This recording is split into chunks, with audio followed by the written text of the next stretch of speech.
Hey there, ladies and gentlemen, and welcome back. I'm your host, Patsun, and today we're gonna be taking a look at Am I Wrong? And I know that I'm gonna sound like a broken record here because I've mentioned this multiple times on this channel. Allowing your woman to go on girls' trips and girls' nights out is just a terrible idea. And again, this is another excellent example of why. Let's begin. Our first story is posted by Reddit user Oh Him Again. My girlfriend is graduating college and has a travel abroad program required in Italy. I encouraged her to spend more time traveling since she's about to commit to a career for the rest of her life. So she decided she's going to travel alone for a month before the travel abroad program with my support to do so. She's been to Europe twice, once with me and another time with her girlfriends. When we went together in 2019, she had to leave early, and I traveled with my brother before traveling solo for a week. Was she totally comfortable with me going to the Greek party islands alone? No, so we agreed I would text her periodically and text her when I got home.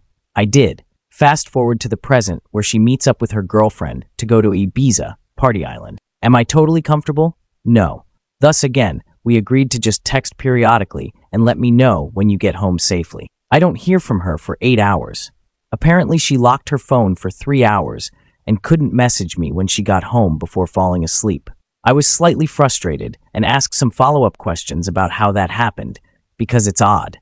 She got defensive and gave me attitude about having to explain herself to me. I explained I have every right to ask since I'm her boyfriend of 7 years. I dropped the conversation and said we could talk later. She went out again the next night and texted me a short, headed home. Next we speak. She says that we both need a break. She said I need to work on my confidence and she needs to learn how to love herself without depending on my affirmations. I told her I don't want a break, but if she does, then we need to just break up. She said she didn't want to break up, but is standing firm on requiring a break. So I broke up with her. My thought process is that you don't get to simply say, I want a break right now because I'm enjoying life and I'll deal with our relationship when I get back. For context, when I was in Greece alone, she got super jealous and angry regarding a situation. What did I do? I left the club and called her immediately to discuss the situation. Imagine if I had said, I think we both need a break. I'd be regarded as such a bad boyfriend. All to say, I'm pretty hurt. She said the break wasn't to go hook up with others, but to focus on ourselves.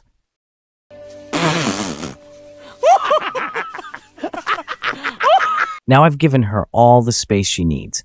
I'm feeling somewhat torn between overreacting over her wanting a break, but also standing firm on that. I don't think that's fair of you to do in this situation. TLDR, girlfriend of 7 years says she wants a break after we got into an argument. I told her if she wants a break, we should break up for good. She held firm, and I broke things off. Was I in the wrong? OP, I think it's quite admirable that you stood your ground for your beliefs. You know, young man, when a woman says she wants a break or she wants to go work on herself or any other bullshit along those lines, that usually means that she found another dick that she wants to ride and she wants you to be a good boy and wait for her while she's out there in the streets being a hoe. You did well standing your ground. That is, of course, if you never take her back, because if you do, you just basically gave her the so-called break that she wants. Steadfast, OP. Don't look back. Our second story is posted by Reddit user Flowing Oddity. This one is not technically my revenge, but some revenge I got to see up close and take joy from and slightly participate in. The background is most of the story, so this will be a little long. Trigger warning for self-harm. I was in the Navy and stationed on the submarine base in Connecticut. I had a friend I met in boot camp, and we were in the same class for our A school, Navy job training. We'll call that friend Bill. Now, Bill wasn't the most physically fit guy. He was short, kind of chubby, and wore glasses.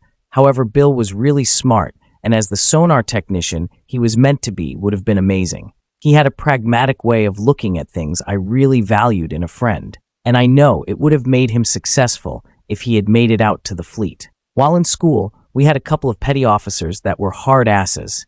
They somehow convinced themselves they were super soldiers, despite the fact that our jobs in that field are really nerd-centric. You get picked for that job because of your math and computer skills, not your deadlift number. Still, They were both all about being fit and working out all the time. We would do physical training 3 times a week, and while most of us could keep up, Bill often fell behind on runs or didn't quite meet what these two idiots believed to be the standard. To be clear, Bill did pass the minimum requirements for fitness. He just didn't go as extreme as these guys. Side note for other Navy vets, he got the MC Pond coin for how hard he pushed himself at PT the day he visited. The end result was that they would constantly berate and belittle Bill. They'd call him fat, lazy, and everything else. They'd tell him that he should send himself to the Shadow Realm, you name it. They were always on his ass despite him passing his assessments. At some point, Bill pushed himself too hard and injured his knee. He told these petty officers he was injured and had been seen by the doc on base. The doc had put him on light duty so the knee could recover. He had the paperwork to back it up. They elected to ignore that and threaten him with kicking him out if he didn't do the workouts.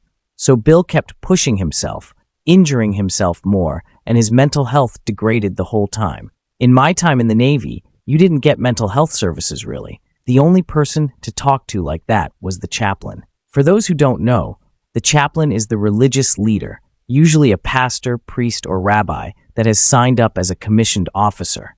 Our chaplain was the sweetest little woman you ever met, but as a chaplain, she held the rank of captain, high-ranking officer. So Bill set up a meeting with the chaplain to talk about things. When Bill informed the petty officers that he would be missing class the next day for his chaplain meeting, they yelled at and berated him more.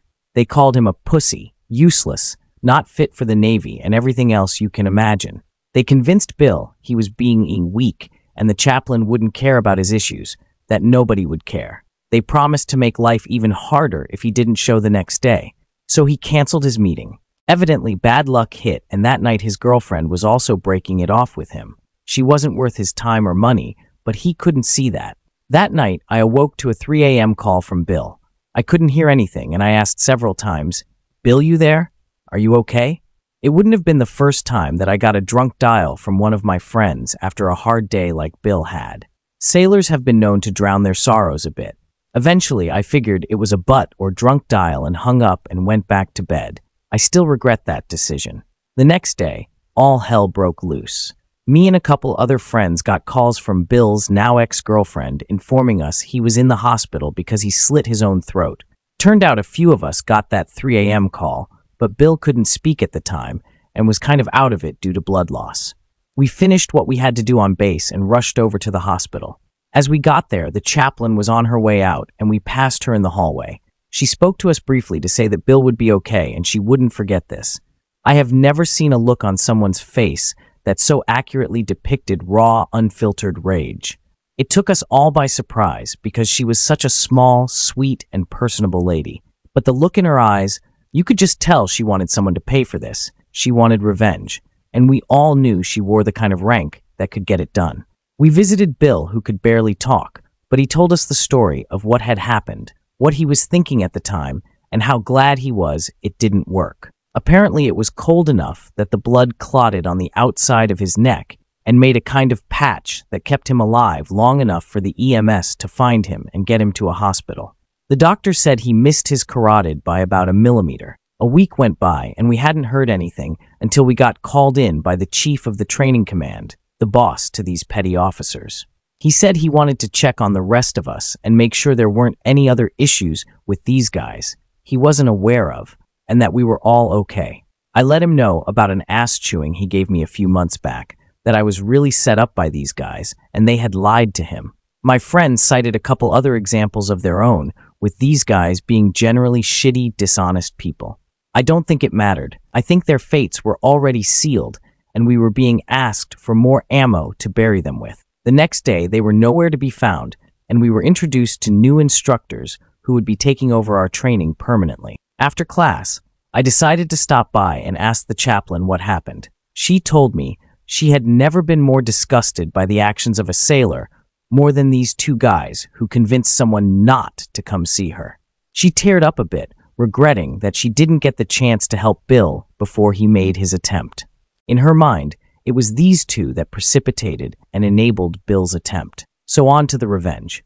The chaplain told me she went to the admiral in charge of the entire base and demanded their immediate discharge. He granted it. Both petty officers were immediately processed out with dishonorable discharges. I can't remember the exact charge I heard they cited for it, but I know the Navy has a way of selling BS on paper when they want a certain outcome, especially officers at that high level. So basically, they get no VA benefits of any kind, got kicked out of the base housing they lived in, and could probably only find work at a gas station or under the table stuff somewhere. Also, I know from someone else who got the boot that the Navy only pays for a single bus ticket to get you back home, not your family or any of your belongings. When you have a discharge like that, no company with DoD contracts is allowed to hire you. That includes McDonald's, because they have stores on bases throughout the country, Taco Bell, Subway, etc. None of them will give you a job. They can't, and they don't want to anyway. So I don't know where these guys went or what became of them, but I know their lives were irrevocably ruined. One of them had about 18 years in, so he was 2 years from retirement and lost it all. The other was at about 12 years, so he also lost a lot. Wherever they are now, I'd be very surprised to hear they're making more than minimum wage. As for Bill, well, he made a full recovery. He got a full medical discharge, which is an honorable discharge that meant E5 pay for the rest of his life, full benefits, and a referral to a counselor in his home state once he got back there. All paid for by the Navy. We lost touch over the years, but I did see on Facebook he got himself together, became a police officer, and got married. Edit to add. For those who have pointed it out, their discharges were actually OTH, but I didn't want to have to explain the difference or have people Google it. We always use dishonorable colloquially for OTHBCD because they all mean you got the boot and your life is going to suck. But no, they didn't do full CM or any brig time, but I did hear they pushed it to ASB and lost. Also saw someone pointed out Bill wouldn't get the medical at 100% for his neck. That's also true. He wouldn't have, but they wrote it up for his knee because it was basically bone on bone inside. I think they decided to do him a favor and not put him down as a mental health discharge. Viewer support is the best way for me to remain independent and continue bringing you these daily videos, which will always be here on my channels for you to watch absolutely free. So please consider subscribing to me on Rumble and on YouTube. Both will be linked in the description box down below. Thanks for listening, everyone. If you even somewhat enjoyed today's story, make sure to give this video a thumbs up, and if you really like it, consider subscribing to PattSun to never miss a future upload. Stay strong.